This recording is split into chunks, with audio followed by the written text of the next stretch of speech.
I haven't seen the 1970s, 80s Mad Max movies, but obviously I have seen the 2015 Mad Max Fury Road. But I have to say, it's an unpopular opinion, but I wasn't a big fan of the Fury Road movie. Though I do appreciate the movie, I do appreciate the director's vision and the entire effort that he put in to create this enormous world. That's what she said.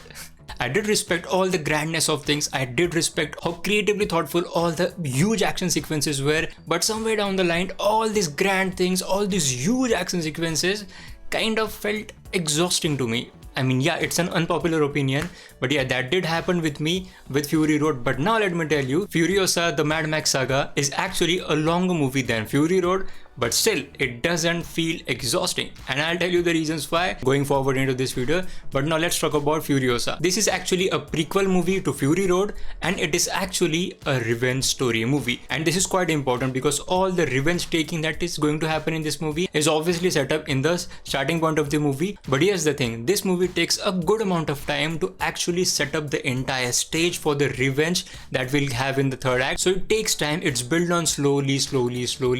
And in fact, I don't think up until 40 minutes of the movie, Anya Taylor-Joy doesn't even show up. And during the setup of the revenge, this movie also shows us the entire working, the entire mechanics of this world. For example, in the 2015 Fury Road movie, we know that Furiosa is such a skilled driver, and she is, Furiosa, she is that tough girl, and she actually knows an awful lot about the entire mechanics of the war rig. And in this movie, we get to know why that is. This movie is essentially the entire story of Furiosa, right from where she was a kid, and then we travel about 15 years up until the point that we see her almost around the same time when we see her in the Fury Road movie. So you can imagine all those 15-16 years that are shown in this movie, those all are taken to build the story, to give us a good amount of insight not only about Furiosa's life but also about the entire Citadel.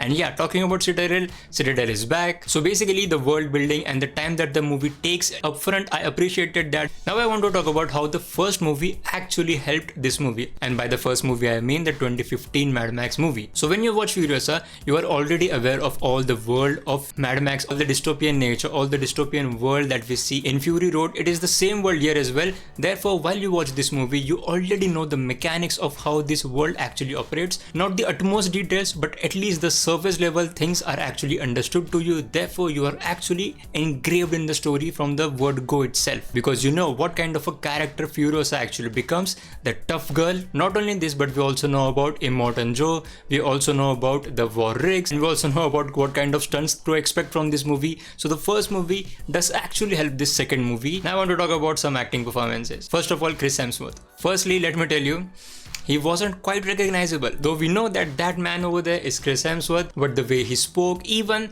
his makeup kind of felt different, but we still know, yeah, that is Chris Hemsworth. And he had a lot of fun in this movie. He really had a lot of fun in this movie, and it was really quite good to watch him, and it was really charming to watch him. If I talk about Anya Taylor-Joy, she has very few dialogues, like in Fury Road as well. Tom Hardy had very few dialogues, and in this movie too, Furiosa have very little dialogue. But the majority of action is done through her eyes and actually on the battlefield, and the intensity that she shows just only with her eyes. And as I was talking about the length of this movie's story was actually divided into different chapters, like chapter 1, chapter 2, chapter 3, chapter 4. So every chapter there was kind of a mini break that you can have. So this chapter wise structure of the screenplay also helped this movie, despite being a movie of 2.5 hours. Now I want to talk about the ending of this movie. Don't worry, it's not a spoiler, but as I said at the start of this video, that this movie is actually a revenge story, and therefore what they did at the end, I appreciated that, because it wasn't an instant revenge. Furiosa actually took her time to take her revenge. There was actual confrontation. She took good amount of time to